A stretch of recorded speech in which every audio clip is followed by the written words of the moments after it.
quando a dor decide por você e como as experiências ruins estão moldando a nossa forma de viver, de pensar. Eu quero mostrar algumas questões para vocês que são muito importantes. Quando a gente olha, por exemplo, para a nossa vida e para as nossas experiências, muitas vezes nós não percebemos que essas experiências ruins, elas foram moldando não só o nosso comportamento, mas a nossa forma de pensar, de nos relacionarmos, de investirmos em nós mesmos ou não. E olha que interessante. Veja bem, nós vivemos em uma geração que não está apenas ferida. Essa é a geração mais adoecida que já se viu no planeta.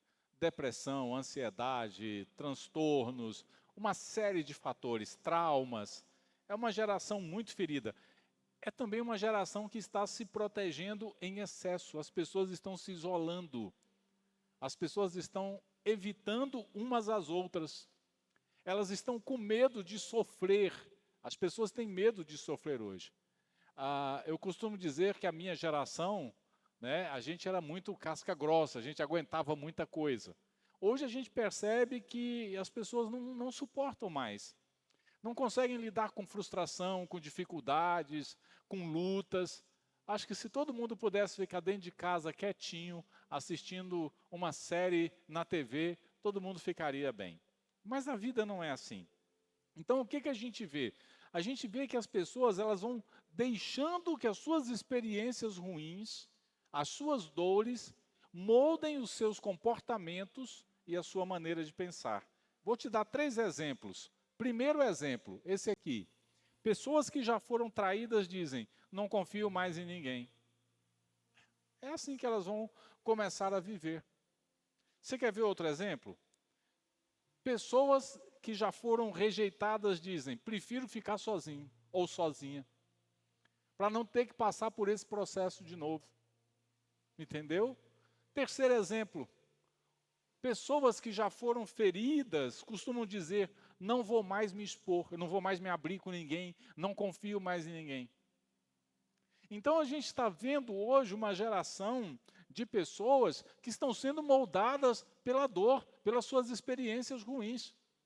Às vezes chega a ser estranho conversar com algumas pessoas, né? Elas falam assim, eu não falo mais nada da minha vida para ninguém.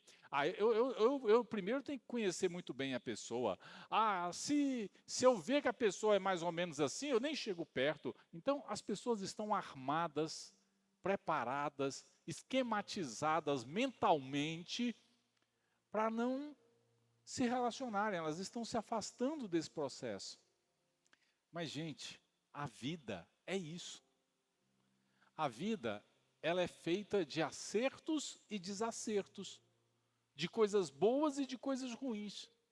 A vida é feita de felicidades e tristezas.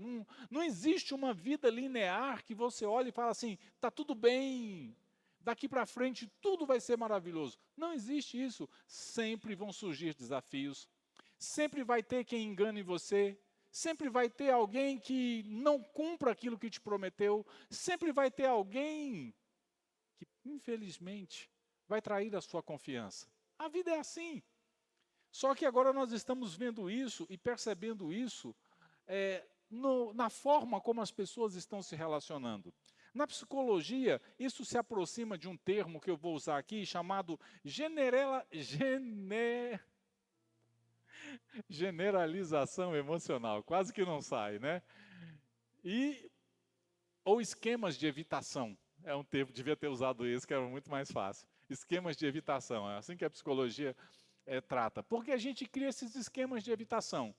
Eu não gosto de gente assim. Eu não gosto de quem faz assim.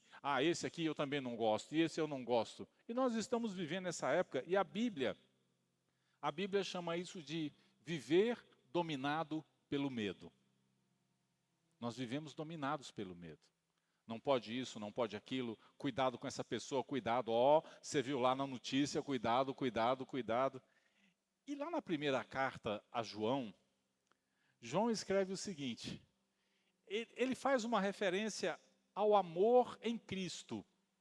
E ao fazer essa referência, ele diz, no amor não há medo. Não há medo.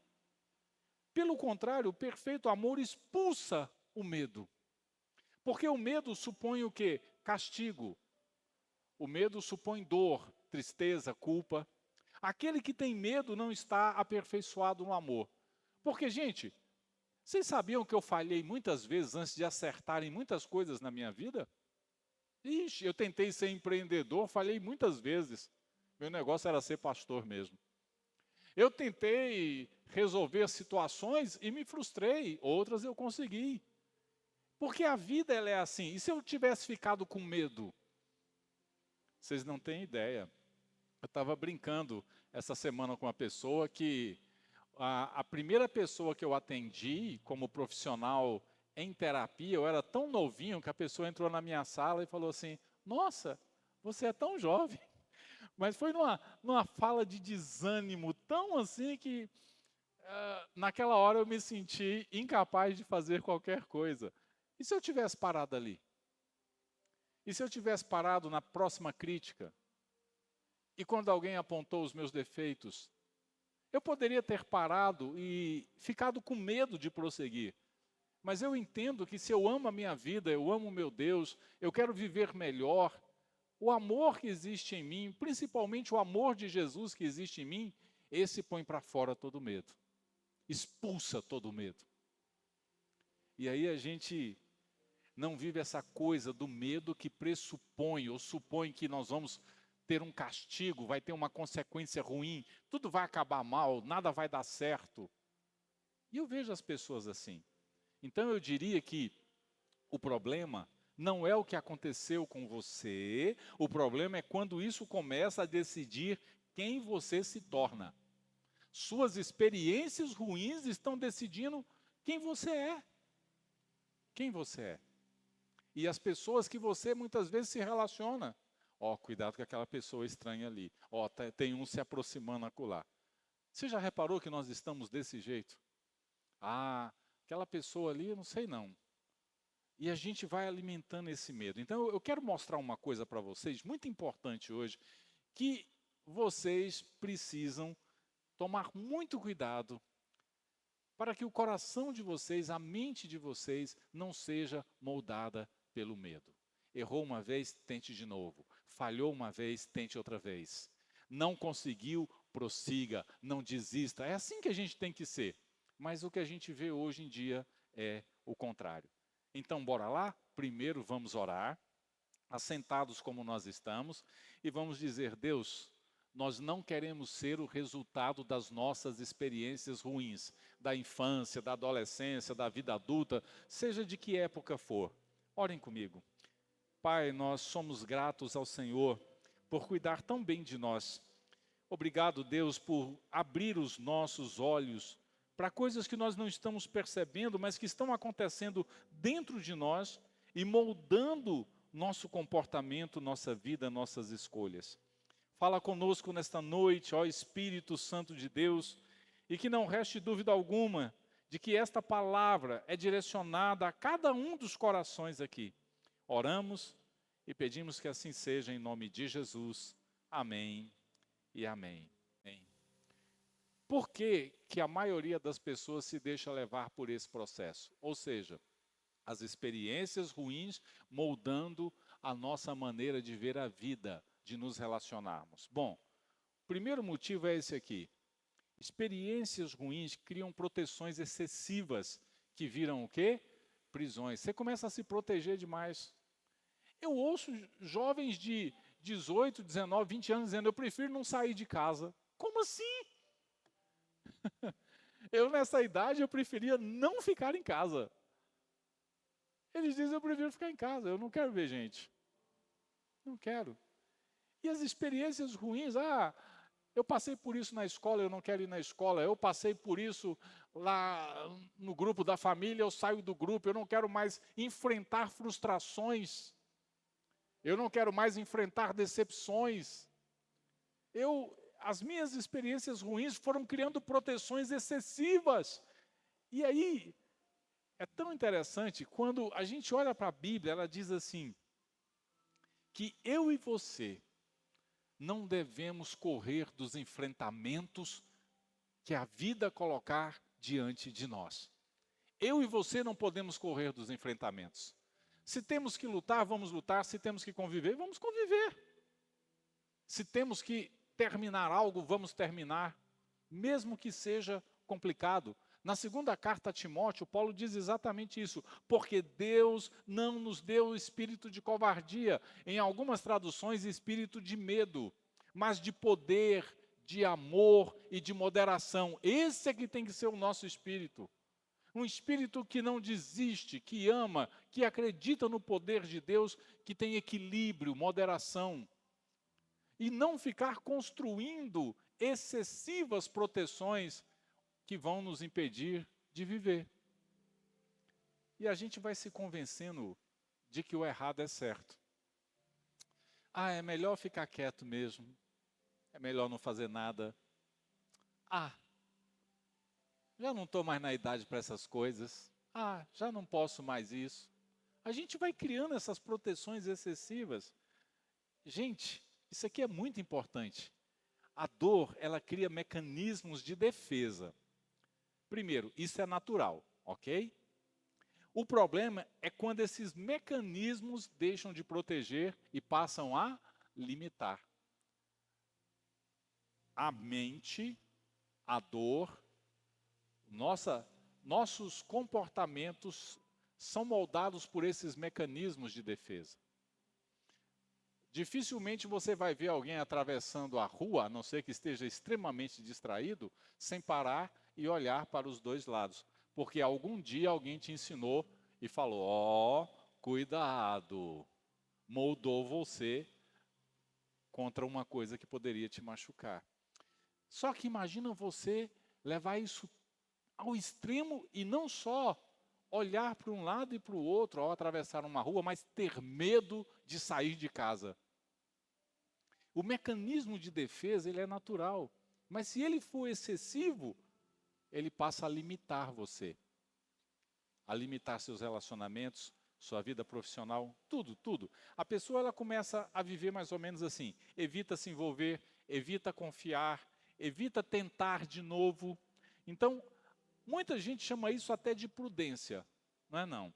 É evitação mesmo. É medo disfarçado. A gente diz que é prudência. Então, isso é o que chamamos de hipergeneralização emocional. Ou seja, um evento negativo passa a definir todos os eventos futuros. A partir de agora eu sou assim. Eu não passo mais naquela rua, eu não faço mais isso, eu não me relaciono mais com gente assim, eu não falo assim, eu não dou mais, não vou mais abrir minha vida, não vou mais confiar em ninguém, eu não vou isso, eu não vou aquilo. E aquilo que deveria te proteger por um tempo, passou a te impedir de viver todo dia. Então, quando a gente fala que as coisas ruins moldam o nosso comportamento, nossas experiências ruins estão moldando a nossa existência, é um fato real. E a gente precisa acordar para isso. Até porque, gente, isso aqui é muito importante. Generalizar experiências ruins é distorcer a realidade. A coisa não está desse jeito, não. Eu conheço tanta gente boa, eu acho que você deve conhecer muita gente boa também. E gente boa adoece.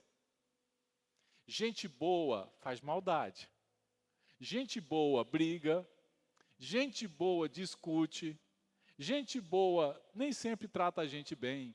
Isso não faz com que a pessoa seja má, ela continua sendo boa. Lembra daquela música que eu citei, né? Deus me livre de mim mesmo e da maldade de gente boa. Tem uma música que tem essa frase. E é muito real essa frase. Porque gente boa também tem seus dias ruins. Gente boa também não acorda todo dia sorrindo para as paredes. E a gente pensa que ser gente boa é isso. E a gente começa a achar que tudo é ruim. Se a pessoa errar uma vez com você, acabou. Gente, como eu tenho ouvido isso. E isso para mim é distorcer uma realidade. Então, as experiências ruins, elas vão moldando e distorcendo as nossas realidades. É por isso que na primeira carta aos Tessalonicenses, o apóstolo Paulo, ele cita uma experiência simples e transformadora. Muito simples. Examinai tudo, observe tudo, analise tudo, retende o que é bom. Simples assim. O que é bom você guarda, o que não é, ó, despacha, literalmente. Tá? Ou seja, é mais ou menos assim. O que as pessoas fazem? A pessoa foi ferida por alguém e concluiu: ninguém presta. Isso é generalizar experiências ruins. Você quer ver outro exemplo simples de generalizar experiências ruins? A pessoa foi traída e conclui: não existe fidelidade, não dá para confiar em ninguém. Entendeu como é que funciona? É mais ou menos assim. Isso não é sabedoria nem popular, isso é distorção da realidade. E nós precisamos acordar para isso. Jesus, ele nunca ensinou a gente a agir dessa forma. Jesus sempre ensinou a discernir, a raciocinar, a pensar, a saber lidar com a situação. E olha que coisa interessante. Talvez você deva avaliar isso aqui. Você não está reagindo ao mundo como ele é, mas como a sua dor te fez enxergar. Às vezes a gente não está reagindo, eu não vou. Às vezes eu vejo isso tão latente em algumas pessoas, que elas vêm pedir oração e conselho pastoral para realizar coisas simples. Simples. Ai, pastor, eu vou comprar um carro. Ora por mim, para que tudo corra bem e eu compre o carro. Hã? Vai lá, escolhe o carrinho do teu gosto, você tem um recurso, compra ele, vai feliz para casa e agradece a Deus. Eu não preciso orar para você fazer a escolha certa. Ai, pastor, eu estou pensando em, não sei se eu vou, se eu fico, se eu saio, se eu entro, eu não sei. Porque pode ser perigoso, pode ter uma armadilha. E essa questão aqui de enxergar o mundo, esse medo às vezes, ele é produzido dentro de igrejas. Ó, cuidado com o maligno. Não faz isso não, que a cuca te pega daqui e te pega de lá. Ela vai pegar você. Né? Cuidado que o inimigo está à espreita. Ó, isso é maldição. Ó, isso é não sei o quê. A gente é criado com medos o tempo todo. Ó. Então você está reagindo ao mundo como ele é, mas como a sua dor te fez enxergar. Então você não está fazendo, talvez, a análise correta do processo. É muito fácil a gente se perder. E qual é o problema disso? Qual é o maior problema disso? É este aqui. Quem vive se protegendo demais, vive menos. Quando eu digo vive menos, eu não estou me referindo à idade cronológica, eu estou falando de vida, de viver. Ó, tem coisa que eu não vou fazer na minha vida, nem se me pagarem, tá?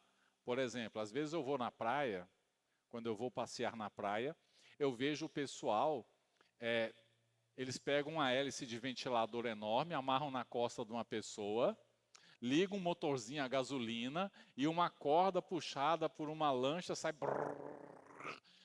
Isso eu não preciso, não faço porque eu tenho amor à minha vida, né? Vai que esse troço, esse ventilador falha lá em cima e eu caio. Mas eu vou deixar de ir à praia por causa disso? Não, eu não preciso disso. Eu vou deixar de viajar, eu vou deixar de viver, eu vou deixar de conhecer gente nova. Ó, cuidado, cuidado. Fica conversando com as pessoas, não. Tem um conselho de Jesus que eu resolvi contextualizar em relação a isso que eu estou falando aqui. Jesus vira para os seus discípulos e diz assim: quem procura preservar a sua vida, quem se esconde de tudo, perdê-la-á. E quem a perder por minha causa, quem investir em mim, no Evangelho, no reino de Deus, achá-la-á. Então, toda vez que você esconde a sua vida, toda vez que você se esconde do mundo e das pessoas, você está deixando de viver. Você está deixando de viver a coisa mais importante que Deus te deu, que é a sua existência. Não. Quanto mais você tenta não sofrer, menos você vive. Você consegue guardar essa frase? Quanto mais você tenta não sofrer, menos você vive. Então, que acontece com as pessoas hoje? A pessoa não se entrega mais, não ama, não confia, não se arrisca, não cresce. Ela está segura, mas está o quê? Estagnada. Agora, o conselho para mim é, tudo tem que ser zero lactose. Mas por quê? E tem que ser zero açúcar. Mas logo o açúcar, que é tão bom. Então, os conselhos e os lugares agora que as pessoas falam que são saudáveis e tudo, cuidado com isso, cuidado com aquilo. Você vai ficando com medo do que come, do café. Lembra que eu citei o café aqui? Uma hora o café faz bem, outra hora faz mal. Outra hora o café é bom para o coração, outra hora vai te dar uma parada cardíaca no meio da rua. E a gente fica meio perdido. Então, você não está mais se ferindo, mas você não está mais vivendo. Você parou. E aí, isso aqui é muito importante. Evitação constante gera ansiedade, depressão e sensação de vazio. Porque no fim, vai ficar só você? Só você? É complicado. No entanto, tem jeito para nós. Por quê? Porque a Bíblia nos ensina, a Bíblia não nos ensina a nos fechar, mas a nos curar. Aí sim, não é para você se fechar, é para você se curar. Curar da sua dor, das suas experiências ruins. Esse é o caminho. É por isso que Jesus fez o convite mais conhecido de todos no planeta. Vinde a mim todos os que estáis cansados e sobrecarregados, e eu vos aliviarei. Então, Jesus não disse, evite pessoas, ele diz, venham a mim. Converse. E a gente vai viver nesse processo de evitação. Cuidado! A proposta de Jesus não é isolamento, é restauração. Restauração. Só que o problema é que muitas pessoas escolheram evitar ao invés de tratar. Se fechar ao invés de curar. Fugir ao invés de enfrentar. Essa está sendo a escolha de todo mundo hoje. E nós estamos nos tornando o resultado das nossas experiências ruins. Você não ama mais para não sofrer mais. Você não se relaciona mais para não se decepcionar mais. Você não tem mais amigos para evitar que pessoas saibam da sua vida e falem para os outros. Porque você leu na internet que se uma pessoa carregada entrar na tua casa, tu fica carregado também. Não sei do que. Jesus disse que se você está com ele, o mal, o maligno não lhe toca. Pode ficar em paz com os carregados. A gente só tem que aprender a sair desse processo, tá? Fugir da dor, deixar de fazer as coisas, não é cura. É simplesmente adiamento de um processo. Agora, quando é que a cura começa? Só para a gente finalizar. Porque no final, eu vou passar um passo a passo para vocês. Eu queria que vocês, por favor, preparassem o celular. De alguma maneira, vocês vão fazer vocês vão fazer esse passo a passo no final, ok? Vocês vão olhar para a existência de vocês lá, vocês, não vão perguntar para ninguém, só vocês com o que eu vou mostrar aqui. Mas, nesse último ponto, eu quero dizer que a cura começa quando você para de tomar decisões baseadas nas suas experiências ruins. Se eu perguntar aqui, quem já teve sócio? Quantos deram certo? Talvez a maioria não. E se o sócio for da família, você está lascado. E a gente vai criando essas cismas. Lá, no livro de Romanos, o apóstolo Paulo diz assim, não vos conformeis com este século, cuidado com a mentalidade das pessoas desse mundo, mas transformai-vos pela renovação da vossa mente. Então, a pergunta não é o que fizeram com você. Essa não é a pergunta, tá?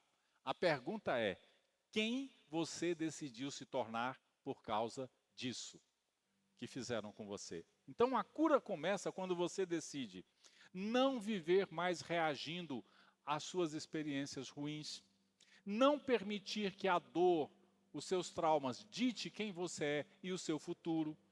Você vai reaprender a confiar, só que é com sabedoria. Porque tem gente que confia assim, "Duh". Não, com sabedoria, tá? Com sabedoria. Isso daqui, que eu vou mostrar para vocês, é reestruturação cognitiva, tá? E reconstrução emocional. Quando você não vive mais sendo moldado pelas suas experiências ruins. Então, primeiro, há uma palavra de sabedoria. Você não pode apagar o que viveu, mas pode parar de viver como se ainda estivesse lá, naquele momento. Tá, pastor, entendemos, pode parar, tá ótimo, eu não preciso carregar o resultado das minhas experiências ruins. Ok, mas eu tenho isso, como é que eu faço? Prepare teu celular, bora lá. Isso aqui é muito importante e você não vai ver isso em nenhum outro lugar. A cura passa por 4 decisões, bora? Cada uma delas. Vamos lá. Você vai ter que responder cada uma dessas questões e fazer a prática. Bora lá. Primeira decisão. Vamos lá? Reconhecer que você mudou por causa da dor. Pare de negar. Você tem que parar de negar isso. O trauma, a dor, a angústia, a decepção, a traição, tudo isso mudou você. Reconheça. Reconheça que você era alegre e hoje não é mais. Reconheça que você era uma pessoa mais aberta, mais feliz e hoje não é mais. Reconheça. Reconheça. Segunda decisão. Bora lá. Identificar onde você se fechou. Relacionamentos, emoções, fé, propósito. Onde foi que você se fechou? Reconheça, não, eu me fechei para relacionamentos. Talvez você se fechou dentro do relacionamento em que você está. Terceira decisão. Decidir, aí você vai para o próximo passo. Não viver mais no modo de defesa. Nem todo mundo é igual a quem te feriu. Amém? Sai desse modo de defesa. Último, você precisa permitir que Deus reconstrua sua forma de viver. Com fé, sabedoria e equilíbrio. Amém? Dito isso, vamos orar. Em nome de Jesus. Eita, 4 decisões. Você vai ver que top. Vamos orar. Você não pode viver sendo o resultado das suas experiências ruins. Elas podem moldar seu humor, seu comportamento, seu relacionamento, seu pensamento. Livrai-nos do mal, Senhor. Livrai-nos principalmente do mal que nos fizeram e que ainda habita em nós. Pai, ajuda-nos, dá-nos fé, dá-nos força, discernimento, para sabermos lidar com cada experiência ruim que já vivemos ou que estejamos vivendo. Porque, Senhor, se essas experiências continuarem moldando quem nós somos, em breve nós não seremos mais a pessoa que o Senhor projetou para que tivéssemos como modelo de vida, como propósito de vida. Obrigado por hoje ter falado aos nossos corações e por ter nos ensinado esta verdade. Agora, ó Pai, leva-nos à prática. Em nome de Jesus. Amém e amém. Glória.